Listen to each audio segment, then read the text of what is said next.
In the world of music, YNW Melly's rise to fame was met with legal troubles that kept him in the spotlight.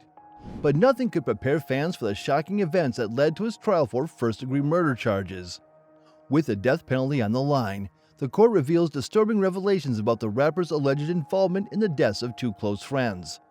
A web of mystery and motives emerges, leaving us wondering, what drove Melly to pull the trigger?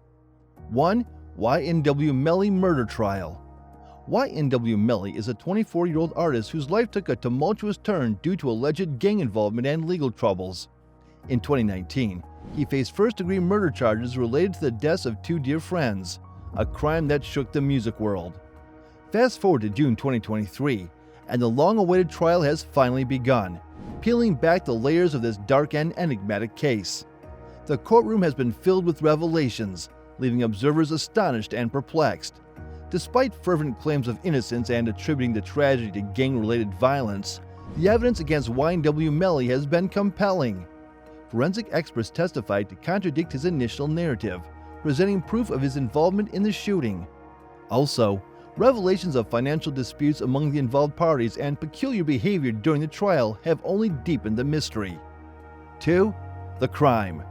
The crime that shook the music world occurred on a fateful night in late October 2018. YNW Melly, together with his friends YNW Bortland, YNW Sack Chaser, and YNW Juvie, were hanging out outside a recording studio. Tragically, that night ended in horror when Sack Chaser and Juvie were discovered dead, purportedly victims of a drive-by shooting. They were rushed to a hospital by Bortland, but it was too late to save them. As investigations unfolded, the shocking truth began to emerge. Forensic evidence and further scrutiny revealed a disturbing twist. The crime scene had been staged to appear as a drive-by shooting, but in reality, it was an act of violence perpetrated by someone within the car. That someone was none other than YNW Melly himself. The evidence pointed to Melly being the one who shot and killed his close friends Sack Chaser and Juvie. The revelation sent shockwaves through the music community and beyond. How could a rising artist who had supposedly lost two beloved friends to gang-related violence be the one responsible for their deaths? The trial's ongoing proceedings seek to unravel the intricate details of this heinous act and provide closure to the families and friends left devastated by the tragedy. 3. Timeline of the investigation. The timeline of the investigation into the tragic deaths of Sack Chaser and Juvie was a lengthy and complex process, spanning over 4 years. Initially, YNW Melly mourned the loss of his friends on social media, seemingly devastated by their deaths. In February 2019, a significant turn of events occurred when forensic evidence surfaced, shedding new light on the case. The forensic evidence revealed shocking revelations, pointing to Melly's direct involvement in the deaths of Sack Chaser and Juvie. As a result, both Melly and YNW Bortland were arrested after further investigations were conducted. The evidence and findings of the investigations led law enforcement to conclude that the crime scene had been arranged as a drive-by shooting, and the truth of what happened that night began to emerge.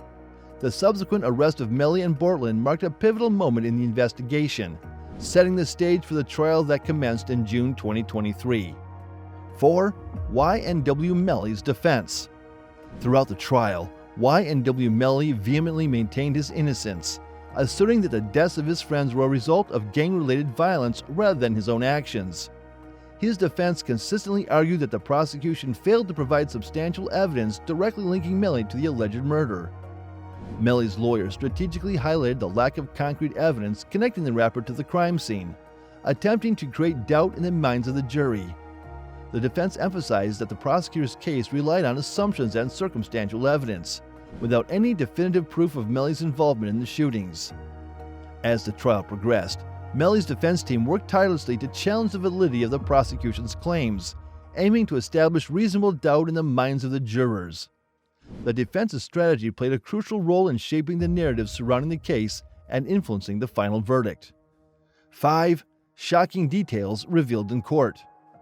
During the trial, the courtroom was stunned by the revelation of shocking details that strongly implicated YNW Melly in the deaths of his friends. Sergeant Christopher Williams, an expert in shooting reconstruction, testified that the victims were shot by a single person from inside the vehicle, effectively dispelling the initial theory of a drive-by shooting.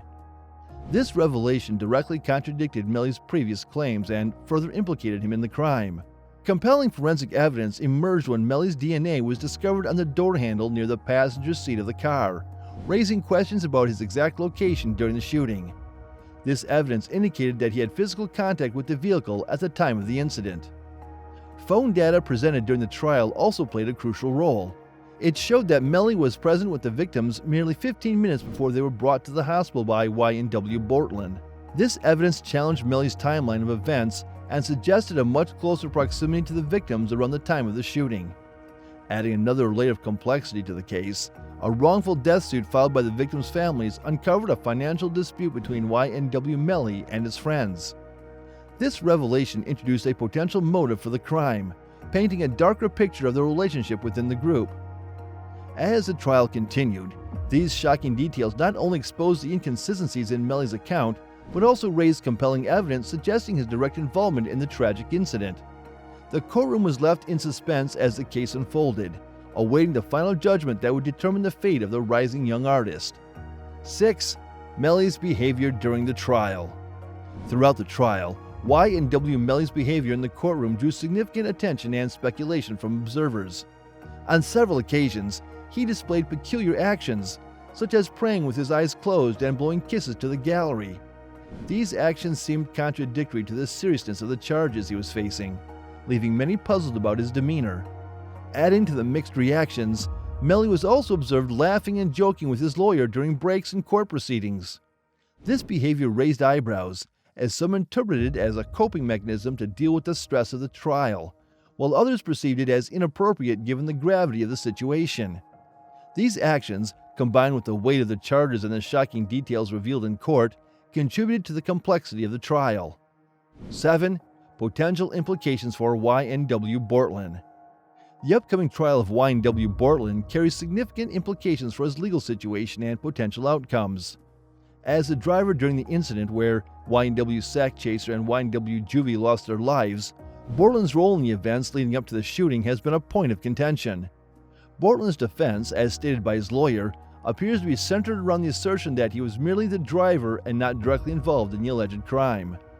This implies the possibility of a defense strategy that aims to shift blame away from Bortland and onto someone else, possibly YNW Melly. The outcome of Melly's trial could potentially impact Bortland's case, as any new evidence or revelations that emerge may influence the direction of the defense's argument. Bortland's legal team will likely scrutinize the proceedings of Melly's trial closely to assess how it may affect their own defense strategy. With Bortland's trial scheduled for October, the legal proceedings will be closely watched, and the potential implications of the case may have ramifications for both Bortland and the ongoing discussions surrounding the tragic deaths of YNW Sack Chaser and YNW Juvie. 8. Death penalty and non-unanimous verdict. The death penalty has emerged as a potential consequence in the YNW Melly trial, and its gravity weighs heavily on the proceedings. In many jurisdictions where the death sentence is used, a unanimous verdict from the jury is usually required. However, in other jurisdictions, including Florida, the law allows for a death penalty recommendation that is not unanimous. In this case, the death penalty can be applied if at least 8 out of the 12 jurors recommend it. The possibility of a non-unanimous verdict raises concerns and implications for the trial's outcome. In the event of a conviction, with a non-unanimous recommendation for the death penalty, Melly's defense team could pursue an appeal, citing the contentious nature of the sentencing process. They may argue that unanimity should be required for such a severe and irreversible punishment, as it directly impacts the defendant's constitutional rights and the fairness of the trial.